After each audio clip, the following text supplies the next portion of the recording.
2020년도 1학기 호서대학교 부동산과 생활경제 5주차 수업을 시작하겠습니다.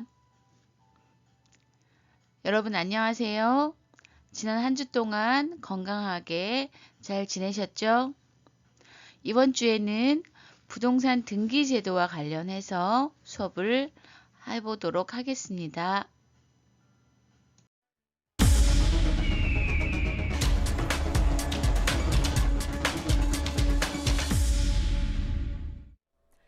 최근에 경기도 광주에서 전세금 관련 피해가 잇따랐습니다. 집주인 한 명 때문에 길거리에 나앉게 된 세입자가 수십 명인데 고소를 하자 집주인은 전세금 돌려받고 싶지 않은 거냐며 고소 취하하라고 오히려 압박을 하고 있습니다. 이슈 리포트 깊이 있게 본다. 김승필 기자입니다.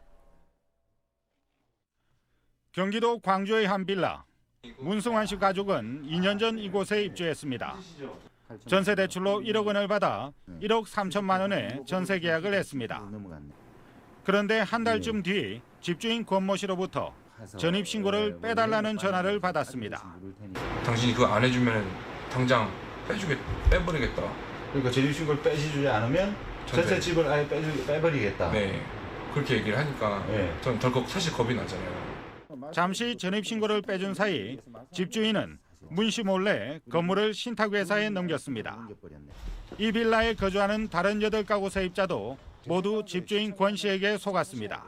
어떻게 당했을까? 확정일자를 나중에 받으라고 해가지고 미루다가 9월 8일 잔금 치르면서 그때 확정일자로 받은 거예요. 9월 6일자로 이틀 전 해가지고 신탁으로 넘겼더라고요. 신탁으로 넘어간 거는 나중에 그 다음에 한참 지나고 나서 알았죠.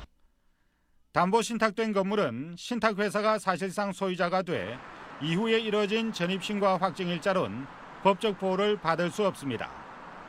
세입자들은 하루아침에 무당 거주자가 된 셈입니다. 실제로 신탁회사로부터 퇴거 명령을 받아 거리에 나앉게 된 사례도 있습니다. 역시 권 씨와 임대차 계약을 맺은 세입자입니다. 계약 당시 신탁된 건물이라도 세입자에겐 아무런 피해가 가지 않는다는 권 씨의 말을 그대로 믿었다는 겁니다. 등기등본 보고 해도 신탁이 뭔지도 몰랐고 그래서 이게 혹시 뭔지 알 수 있을까요? 라고 했을 때 그냥 자기가 매입하기 위한 하나의 그냥 과정일 뿐이니까 걱정하지 않아도 된다. 전혀 걱정할 거 없다. 이런 식으로 나와서 그냥 믿었죠. 경기도 광주에서 권 씨로부터 전세금을 돌려받지 못했다는 세입자는 한두 명이 아닙니다. 빗속에서 이사 중인 김모 씨 부부. 집을 비워주면 전세금을 돌려주겠다는 집주인의 말에 속아 2달 새 3번째 집을 옮기는 중입니다. 김 씨의 새집 위층에도 똑같은 피해를 본 세입자가 이사와 있습니다. 그러니까 만약 경매 넘어가고 또 이러면은 가 있을 데가 또 없으니까 일단은 옮기고 거기는 이제 소송을 하던지 해야 될 것 같아요. 집주인 권 씨는 이들이 살던 전셋집에 새로운 세입자를 구해 전세금을 받았습니다. 그러나 이전 세입자들은 전세금을 한 푼도 돌려받지 못하고 있습니다. 집 빼달라고 얘기하던 당시에 이 은혜를 뭐 잊지 않겠다, 어쩐다 막 이런 식으로 얘기를 해놓고 막상 나오고 나니까 그냥 다 무시해버리는 그런 상황인 거죠. 이런 이중 전세계약 피해자가 한 전세자금 대출기관에서 확인한 것만 10건에 이릅니다. 공공기관조차 속수무책으로 당한 겁니다. 임대인이 어떤 사정을 인해가지고 보증금을 돌려주지 못한다든지 그런 경우가 대부분이거든요. 이것처럼 좀 임대인이 의도적으로 계획적으로 하는 경우에는 제가 알기로는 처음입니다. 권 씨는 현재 세입자 수십 명으로부터 형사고소를 당했는데 실제 피해자는 훨씬 많을 것으로 추정됩니다. 목록 안에 있는 빌라의 수는 한 200채 가까이 되는데요. 중복되는 것들이 몇 채가 있습니다. 그래서 중복되는 것들을 빼고 나면은 한 150채 정도. 1,500제곱미터가 넘는 대저택에 사는 권 씨는 자신은 절대 구속되지 않는다며 고소 취하를 요구하는 문자를 지금도 세입자들에게 보내고 있습니다. 고소 취하하십시오. 고소하신 분들은 가장 마지막에 처리됩니다. 이게 무슨 의미인가요? 협박이에요. 돈을 돌려줘도 제일 마지막에. 그러니까 실제라는 글씨마다 이렇게 실제를. 2년 전 시작된 한 세입자의 고소로 현재 재판도 받고 있지만 여전히 당당합니다. 단 한 명의 피해자 없도록 최선을 다해서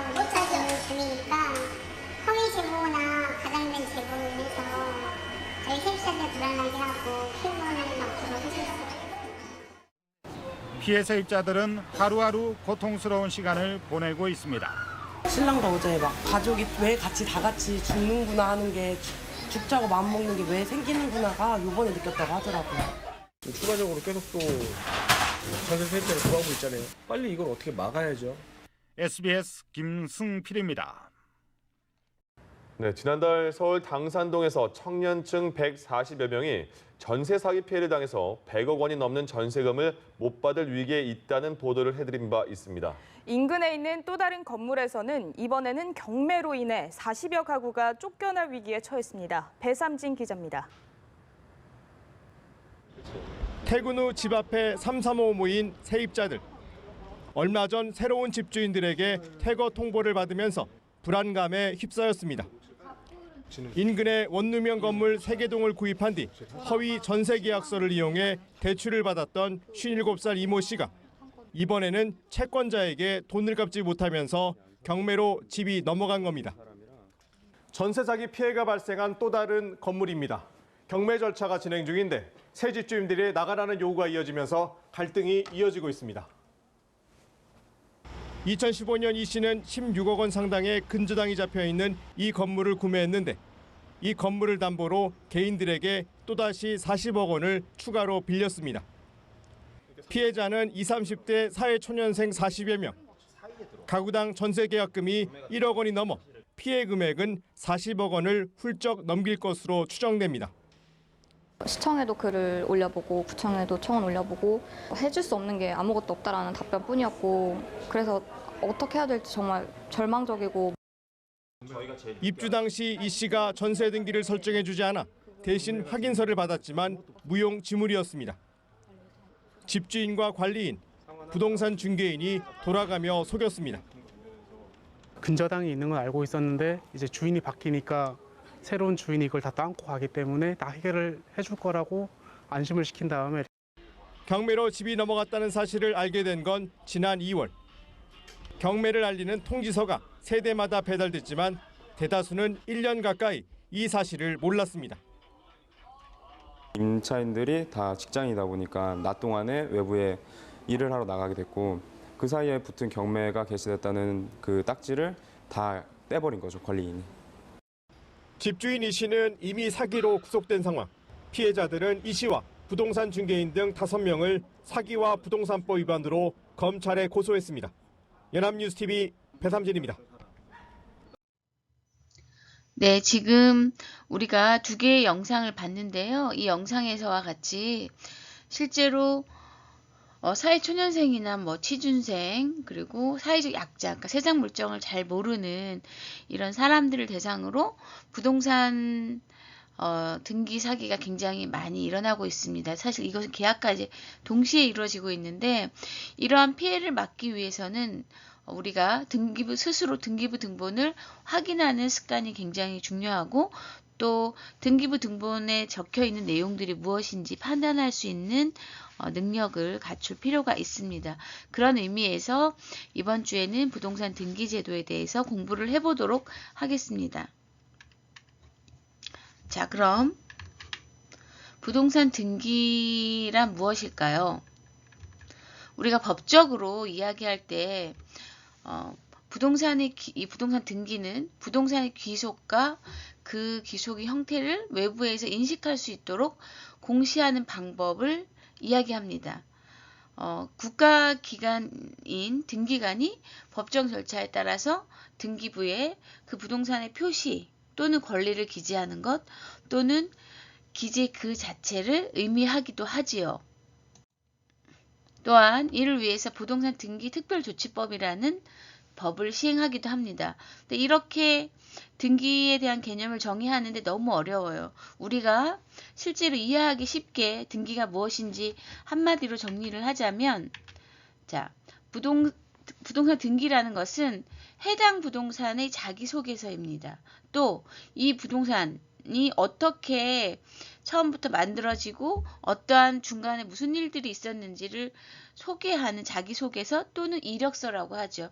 우리가 이력서에는 뭘 적어요? 내가 어디 고등학교를 졸업하고 어느 대학교를 졸업하고 어떤 일들을 하고 이런 등등에 대해서 쭉 나열을 하잖아요. 그런 것들을 부동산을 대상으로 기록해 놓은 공식적인 문서라고 생각하시면 됩니다. 이렇게 이해하시면 여러분이 등기를 쉽게 이해할 수 있을 것 같아요. 해당 부동산에 대한 자기소개서 또는 이력서다. 자, 그러면 부동산 등기는 어떻게 구성이 되어 있을까요? 부동산 등기부 등본은 여러분이 화면에 보시는 바와 같이 표제부, 갑구, 을구 이렇게 3개의 부분으로 이루어져 있습니다.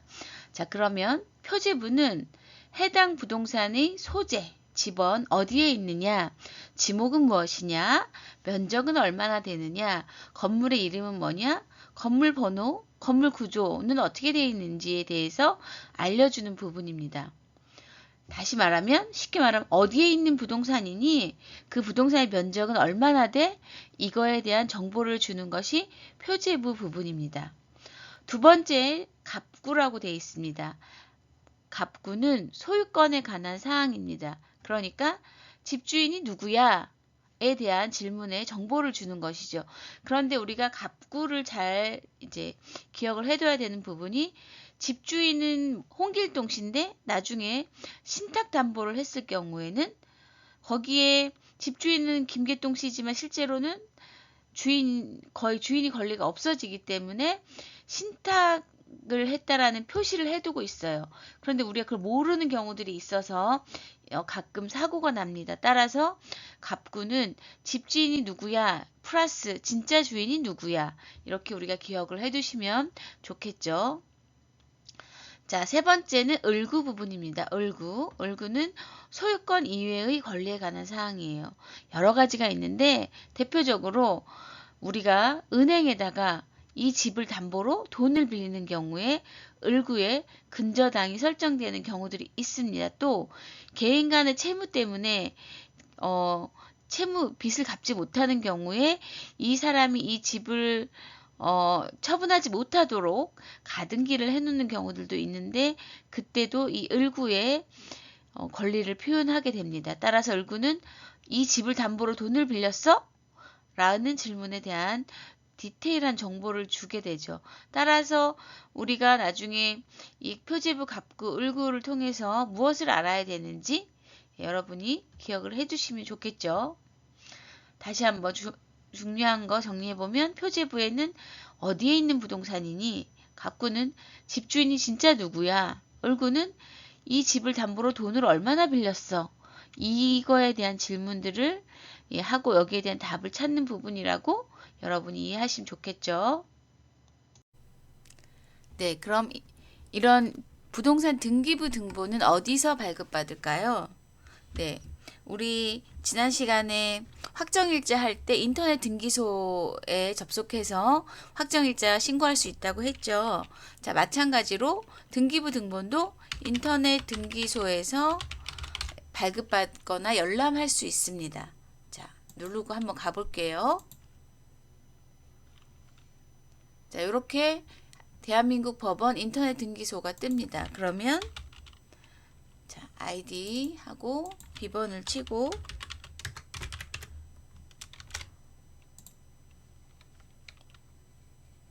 접속을 한 다음에 위에 보시면 부동산 등기가 있고 열람하기, 발급하기가 있습니다.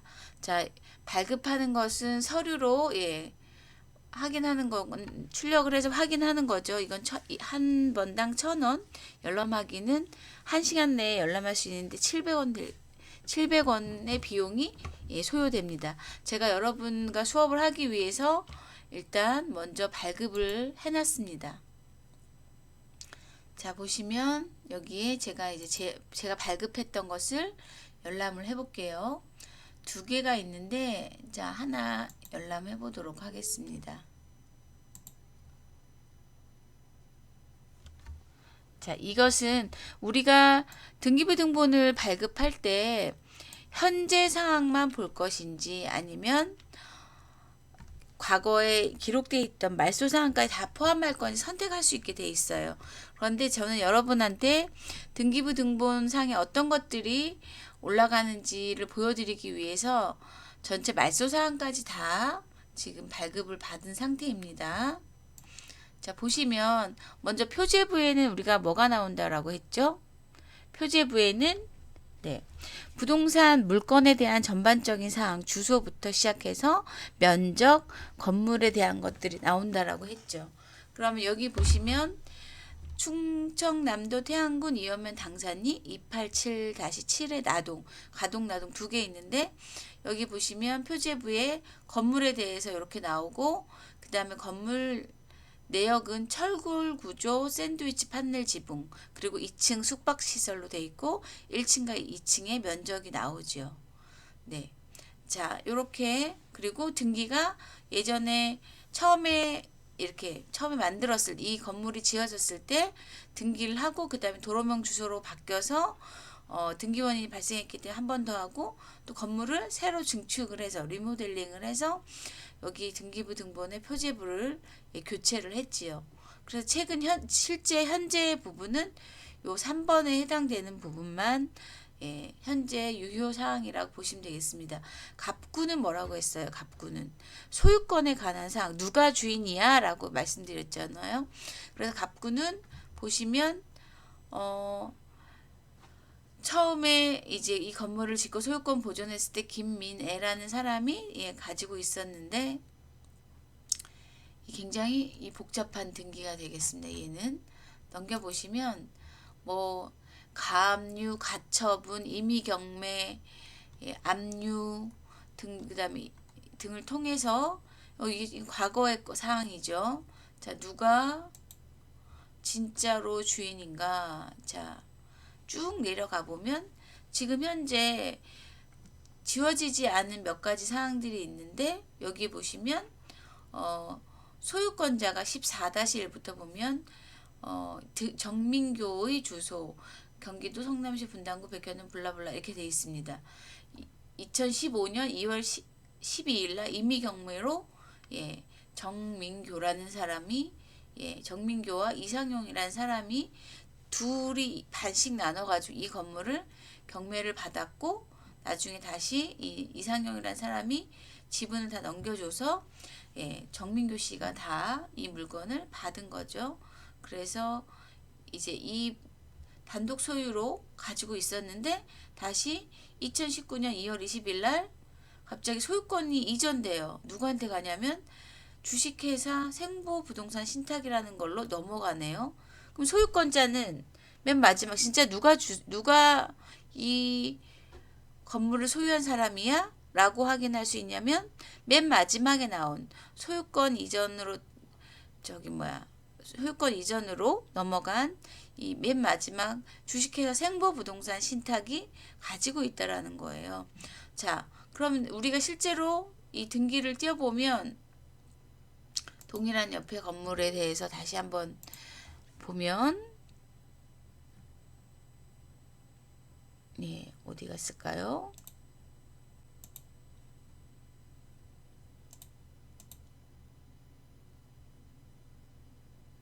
하나만 나오네요. 여기 이 두 개가 그대로 뜰 텐데 그럼 진짜 정민교가 주인인지 이 생보부동산 신탁이 주인인지 우리가 헷갈릴 수 있는데 등기에는 실제로 소유자의 권한을 누가 갖고 있는지 표시를 해주기 때문에 정민교 씨가 이 부동산을 갖고 있지만 현재 소유권의 권한을 행사할 수 있는 사람은 여기 마지막에 나와 있는 생보부동산 신탁에 있는 신탁의 권리가 있다라고 생각을 하면 되겠습니다. 자, 그리고 넘어가면 아직 갑구가 끝나지 않았는데 갑구 마지막에 뭐가 나오냐면 신탁, 이렇게 신탁이라는 게 나오고 신탁 원부라는 게 나옵니다. 요것은 우리가 굉장히 중요한 등기 사항인데요. 뒤에서 다시 설명을 하도록 하겠습니다. 그 다음에 소유권 이해의 권리사항 을구는 뭐라 그랬어요? 이 집을 담보로 이 부동산을 담보로 돈을 얼마나 빌렸니? 라는 건데 엄청 여기 이 사람은 대출을 엄청 많이 받았어요. 근저당이라는 것은 은행에서 내가 이 집을 담보로 돈을 빌렸을 때 은행에서 은행의 권리를 은행이 이 사람한테 만약 이 사람이 돈을 못 갚았을 때 은행에서 빌린 돈을 은행에 되찾아오기 위해서 권리를 설정해 놓은 것이라고 보시면 되겠습니다. 그래서 근저당 금액을 늘 우리가 부동산 계약을 할 때 등기상에 올라가 있는 근저당 금액을 확인을 해야 되는 거죠. 그래서 보시면 근저당이 주르르르 여기 보면 채권 최고액이라는 것이 쓰여져 있습니다. 자, 엄청 많이 빌렸네요. 예, 그래서 이렇게 근저당이 복잡하게 이렇게 설정이 되어 있습니다. 자, 이렇게 근저당 설정되어 있고 여기 보시면 16번 근저당 설정에 2018년 5월 4일 날 설정 등기 근저당 설정 계약을 했는데 채권 최고액은 1억 1천만 원이고 근저당권자는 이재순 제 이름이 보이네요. 제가 여기에 대해서 대출을 이 집을 가지고 있던 정민교 씨가 저한테 돈을 빌려가서 제가 만약 이 사람이 갚지 못하는 경우에 이 건물을 경매에 넘겨서 돈을 확보하기 위해서 제가 근저당을 설정을 했습니다. 이 사람이 내 돈을 2019년 2월 20일 날 돈을 갚았기 때문에 근저당 설정권을 해지를 해줬지요. 그래서 이런 것들이 기록에 남는다라는 거예요. 자, 그리고 자, 등기부 등본을 실제로 이제 발급받을 때 또는 열람할 때 마지막 옵션에 요약이라는 항목이 있습니다. 요약이라는 걸 체크를 하면 제일 마지막에 이 건물에 대한 요약이 나오게 됩니다. 그래서 실제로 토지 소유자는 누구고 여기에 근저당이나 뭐 이런 것들이 설정되어 있는지를 알 수 있는데 지금 여기는 그런 것들이 없네요. 자, 이렇게 설정이 되어 있다라고 등기부 등본을 우리가 확인할 수 있다라고 보시면 되고 이제 더 구체적으로 등기에 대한 사항들을 설명하도록 하겠습니다. 자, 그럼 부동산 등기는 어떤 법적 효력이 있길래 우리가 부동산을 계약할 때 또 돈을 빌려줄 때 이렇게 등기를 발급해 보는지 알아보도록 하겠습니다. 부동산 등기 효력은 크게 4가지로 정리를 할 수 있는데요. 첫 번째, 권리 변동적 효력을 갖고 있다입니다. 우리가 부동산을 사고 팔면 소유권이 변경되죠. 이때 이 소유권이 변경됐다라는 것을 그 당사자만 알고 있으면 안 되고 반드시 등기에다 명시를 해야지만, 즉 갑구의 소유권자가 바뀌었다라는 것을 등기에 명시해야지만 효력이 발생한다라는 것입니다. 자, 우리가 이것을 조금 더 구체적으로 설명을 해보면 부동산에 관한 법률 행위로 인한 물건의 득실 변경은 등기를 해야지만 된다라고 이렇게 표현을 해놨는데, 여기서 부동산 물건이란 뭐냐면 부동산을 직접 지배해서 이익을 얻을 수 있는 배타적인 권리, 그러니까 나만 가지고 남들과 공유할 수 없는 나만의 권리라는 거죠. 그래서 이것을 이러한 그 물건에 대한 권리를 만약 물건의 권리가 바뀌었다라고 하면 등기를 해야 된다라는 거예요. 자, 그래서 등기상의 소유권 또는 이목, 소유권뿐만 아니라 내가 돈을 빌려줬어요. 그래서 이 사람이 나중에 나한테 돈을 갚아야 돼. 이럴 때 근저당에 대한 것들도 등기에다가 올려놓지 않으면 효력이 없다라는 거죠. 자, 그렇게 이해하시면 되겠습니다. 그 다음에 여기서 중요한 건 하나는 요거예요. 자, 화면 넘어가 버렸네요. 네, 다시 돌아와서 등기부 등본에 대해서 우리가 등기부 등본의 효력이 권리 변동적 효력이 있다라고 말씀드렸고, 부동산에 관한 법률 행위로 인한 물건이 변경됐을 때 등기를 반드시 해야지만 효력이 발생한다라고 했습니다. 자, 그런데 중요한 것은 만약에 등기 공무원이 내가 이제 등기에 대한 변경 사항들을 접수를 하고 이거 다 완료됐습니다 라고 등기필증을 교부해 줬어요. 그런데 공무원 실수로 이 사항을 등기부에 기재하지 않은 경우 발생할 수 있죠. 이 경우에 등기부에 만약에 실제 권리 변동에 대한 사항들이 기재되지 않았다라고 하면 권리 변동적 효력은 발생하지 않습니다. 무슨 얘기냐면 내가 신고를 하고 등기 필증까지 받았다 하더라도 공무원의 실수로 등기부상의 권리가 변동됐다라고 기재돼 있지 않으면 권리 변동 효력은 없다라는 거예요. 그래서 반드시 내가 부동산을 사고 판 다음에 등기 이 사람의 소유권 내가 이제 소유권 변경에 대해서 등기 신청을 했다고 하면 반드시 다음날 진짜 이게 등기부상에 정상적으로 올라가 있는지 확인을 해야 된다라는 거 반드시 알아두셔야 됩니다. 네, 요 사항. 자, 그래서 요거와 관련된 대법원 판례들도 실제로 있어요. 네. 자, 다음으로 두 번째, 부동산 등기의 효력은 대항력을 가지게 해준다라는 거예요. 자, 이것은 뭐냐면 내가 이 사람한테 돈을 빌려줬어요. 이 집을 담보로. 그러면 그걸 나중에 문제가 생겼을 때 어떻게 아느냐. 아까 보시다시피 제가 그 등본에 제 이름이 나왔을 때 뭐 한 거예요. 돈을 빌려주고 이 돈을 만약에 갚지 못하는 경우에 이 건물을 내가 경매 처분해서 내가 빌려준 돈을 되찾아가겠다라는 걸 얘기하는 거죠. 따라서 거기에 근저당 을구에다가 근저당을 설정했다라는 것을 보여주고 나는 거기에 대해서 대항력을 갖게 되는 거죠. 네. 또 이런 거는 뭐 근저당뿐만이 아니라 뭐 가등기, 가처분의 형태로도 대항력을 가질 수 있습니다. 자, 그리고 부동산 등기는 또 순위 확정적 효력이 있습니다. 이것은 지난 시간에 우리 확정일자 할 때도 잠깐 설명했는데 부동산 등기에 누가 먼저 권리를 설정해놨느냐 그 순서에 따라서 특별한 법률 규정이 없으면 등기 순서에 따라서 권리를 가진다라는 거죠. 그래서 순위 확정적 효력이 등기에 명시되어 있다라는 거고요. 네 번째, 부동산 등기는 형식적으로 그 부동산 등기가 존재하는 것 자체만으로도 적법한 등기 원인에 의해 등기가 이루어졌다라고 보고 그걸 바탕으로 권리 추정을 할 수 있는 효력이 발생한다라는 것입니다. 자, 그러면 부동산 등기에는 어떤 것들이 있는지 등기 종류에 대해서 알아볼까요? 간단하게 살펴보도록 하겠습니다.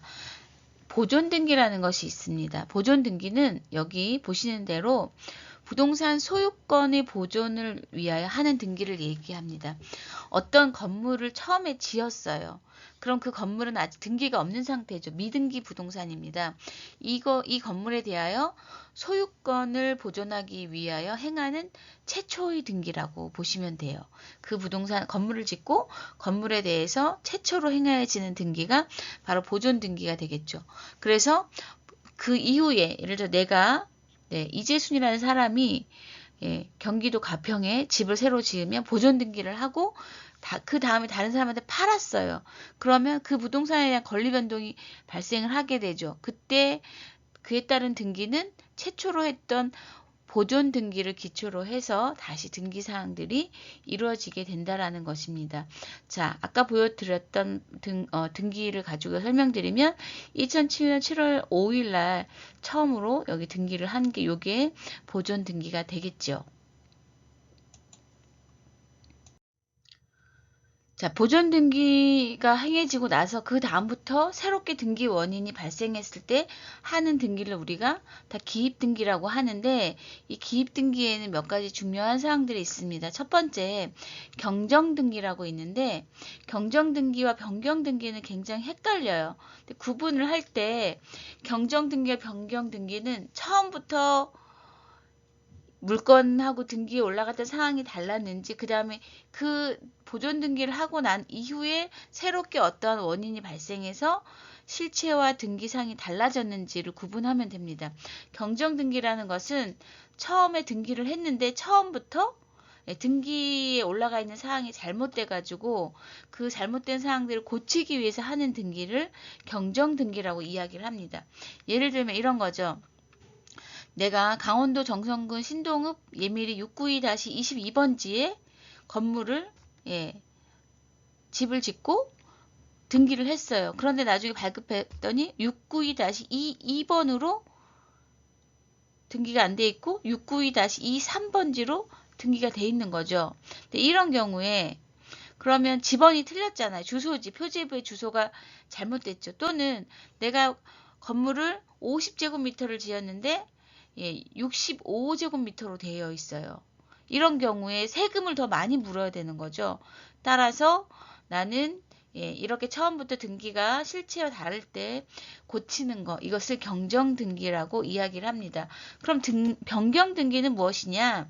변경등기는 나중에 어떤 행위가 이루어져서 실제 등기부 등본상하고 실제 물건하고 다른 경우에 이것을 고치는 것을 변경등기라고 이야기를 합니다. 자, 아까 보여드렸던 사례를 보시면 우리가 2015년부터 도로명 주소를 쓰기 시작했죠. 그래서 이제 정부가 모든 공적인 서류에 주소, 지번 주소가 아니라 도로명 주소를 사용하도록 했습니다. 따라서 이때 이제 주소가 바뀌게 되는 거죠, 사실은. 그래서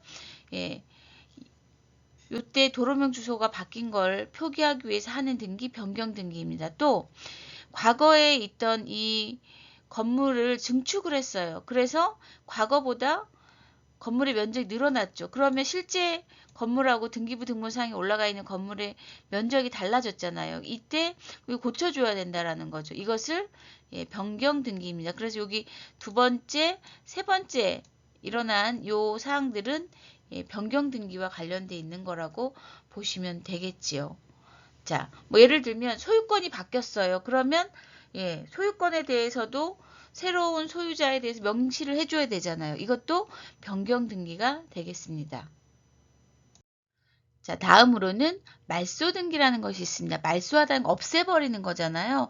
여기 나온 멸실과 조금 다른데요. 말소는 등기와 실체관계가 일치하지 않을 때 그 등기사항을 소멸하기 위해서 하는 등기를 이야기합니다. 예를 들면 제가 여기 어떤 분한테 돈을 빌려줬어요. 그래서 제가 제가 빌려준 돈을 안전하게 지키기 위해서 근저당을 설정했는데 이 사람이 돈을 다 갚았어요. 그러면 저는 이제 근저당 권한이 없게 되는 거죠. 그러면 이 사람한테 근저당 설정, 이 근저당에 대한 등기사항들을 없애줘야 돼요. 따라서 이제 제가 이 사람이 근저당 설정권을 해지할 수 있도록 동의를 하고 그럼 이 사항에 대해서 없애야 되겠죠. 그럼 없어진 등기사항들은 이렇게 빨갛게 줄이 간다라는 거. 이것이 말소 등기입니다. 실제 이제 더 이상 이런 등기 효력이 없는 부분에 대해서 신고를 해야 되는 거죠. 이것도 만약에 신고하지 않고 이거 등기에다 표시하지 않으면 다른 제3자가 봤을 때는 계속 이 사람이 돈을 빌려가지고 근저당이 설정돼 있구나 라고 오해할 수 있기 때문에 말소 등기 확인해 줘야 된다라는 거예요. 자, 이와 이제 비교해서 멸실 등기라는 것이 있는데 멸실은 뭐예요? 없어지는 거죠. 그래서 우리가 지진이 일어났어요. 포항에. 지진이 일어나서 건물이 허물어졌어요. 그럼 실제 건물이 없어지는 거죠.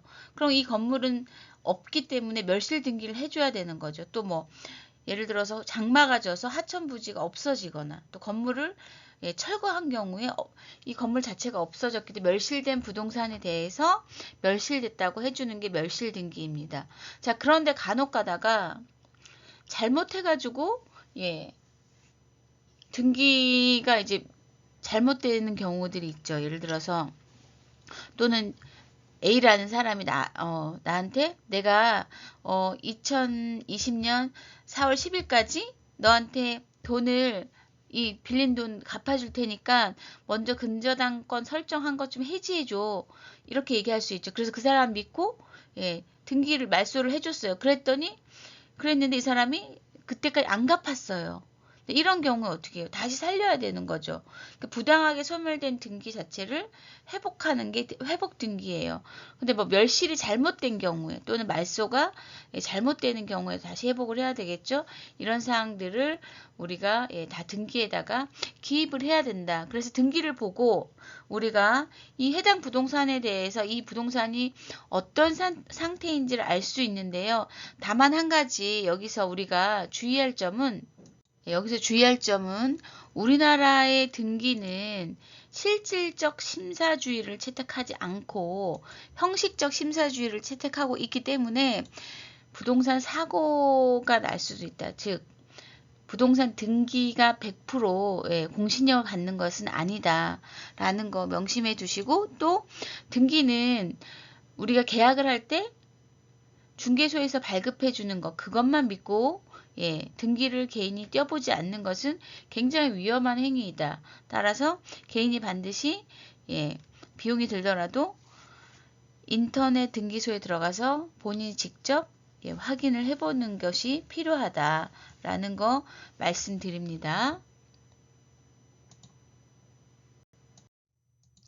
자, 그러면 부동산 등기는 언제 발급을 해서 확인을 해보느냐, 또 발급받았는데 무엇을 확인하느냐, 우리가 알아볼까요? 첫 번째, 언제 부동산 등기를 확인해 봐야 되느냐. 자, 통상 우리가 부동산을 계약할 때 공인중개사가 등기부 등본을 발급해 줍니다. 자, 그걸 가지고 이 집이 안전합니다 라고 계약을 하셔도 문제가 없습니다 라고 중개사가 설명을 하는데, 앞서 동영상에서도 보셨다시피 중개사가 얼마든지 마음 먹고 사기를 치려고 하면 속일 수 있습니다. 따라서 우리가 부동산 계약을 체결할 때 반드시 중개사가 발급해주는 부동산 등기부 등본 말고 본인이 한 번 더 인터넷 등기소에서 발급을 받고 확인을 하셨으면 좋겠다라는 거.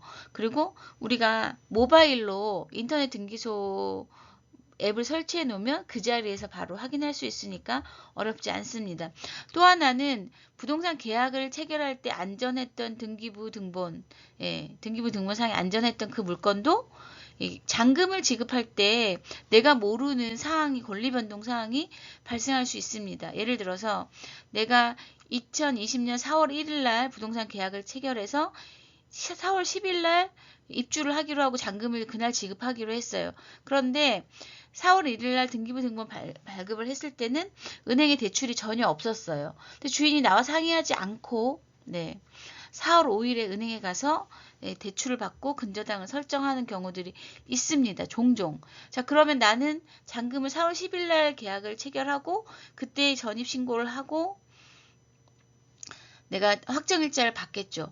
그렇게 되면 나는 은행보다 후순위로 밀리는 경우들이 발생합니다. 따라서 이 부분에 대해서는 계약을 할 때 특약 조건으로도 넣어놔야 되겠지만 잔금을 지급할 때 내가 모르는 등기부 등본상의 권리 변동이 있었는지 한 번 더 확인할 필요가 있다. 그래서 가급적 잔금 지급 시에 한 번 더 등기부 등본을 발급받을 것을 권장합니다. 그 다음에 부동산 등기를 통해서 무엇을 확인해야 되느냐. 갑구, 을구도 굉장히 중요하죠. 갑구에 대한 사항들은 이따 신탁원부를 통해서 한 번 더 설명하겠습니다.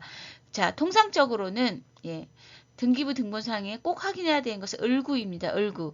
을구는 아까 우리가 뭐라고 배웠어요? 소유권 이해의 권리사항에 대해서 기록을 해놓는 부분이라고 말씀드렸죠. 이 을구에서 우리가 확인해야 될 것은 이 사람이, 집주인이 이 물건을 상대로 얼마나 돈을 빌렸는가, 은행이든 개인이든 돈을 빌렸는지에 대한 사항들이 기록이 돼 있어요. 그래서 이 사람이 갚아야 될 돈이 얼마인지를 확인해야 됩니다. 그것을 우리가 근저당권에 대한 채권 최고액이라고 하는데요. 이 금액을 왜 확인해야 되느냐.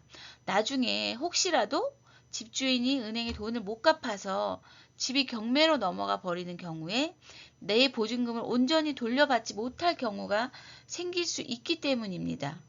따라서 우리는 반드시 근저당권 채권 최고액이 얼마인지를 확인을 해야 돼요. 그런데 아까 제가 보여드렸던 등기부 등본 보면 굉장히 복잡한 이 근저당권들이 쫙 나열이 되어 있습니다. 그러면 나는 집이 너무 마음에 들어서 이 집을 또는 이제 이 집을 들어가고 싶은데 내가 전문성이 없다. 그럼 어떻게 해야 될까요? 여러 가지 방법이 있겠죠. 전문가에게 물어봐도 되고, 또 제일 쉬운 방법은 뭐예요? 우리가 집을 계약할 때 중개사에게 비용을 지불하죠. 수수료를. 그래서 그 수수료를 지급하는 중개사를 활용해서 내 보증금의 안전성을 확보를 할 수 있다라는 것입니다. 안전하게 돌려받기 위해서 반드시 우리가 중개사를 활용할 수 있다라는 거 명심하시고, 그러면 중개사한테 어떻게 얘기를 해야 되나요? 예를 들면 등기부 등본을 보니까 집에 근저당이 설정돼 있는데 제가 이 집 계약을 해도 될까요? 만약에 내가 이 집에 들어가는 경우에 보증금을 안전하게 돌려받을 수 있을까요? 또 뭐 혹시라도 경매로 넘어갔을 경우에 제 보증금 전액을 돌려받을 수 있을까요? 라고 물어보시면 중개사가 답변을 해줄 것입니다. 우리가 부동산과 관련된 전문적인 지식이 일반인들이 부족하기 때문에 우리가 중개사한테 수수료를 내고 안전하게 계약을 하는 것이죠. 따라서 이러한 중개사의 이 사항을 반드시 물어보고 이거에 대해서 중개사가 책임을 질 수 있도록 우리는 중개사한테 손해배상 책임 제도라는 거 법에서 규정을 하고 있습니다. 따라서 중개사한테 계약하는 그 당시에 이러한 채권 최고액 근저당에 대해서 물어보시고 그 부분을 완벽하게 이제 더 안전하게 하려면 녹음을 해두시고 또 계약서상에 이러한 것들에 대해서 공인중개사가 공인중개사에게 질의를 했고 공인중개사가 안전하다라고 얘기를 했다라는 것을 명시해 두면 좋겠죠.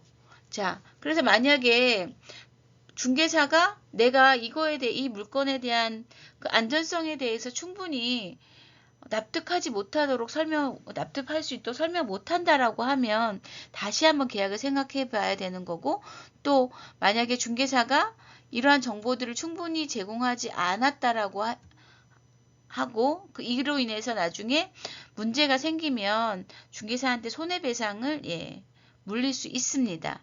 따라서 중개사한테 직접 이 부분을 질문을 하고 이거에 대한 답변을 듣는 게 굉장히 중요하겠죠. 자, 따라서 이 근저당권에 대한 건 굉장히 중요하다. 또 하나는 그럼 이 근저당권의 채권 최고액은 무엇을 의미하느냐?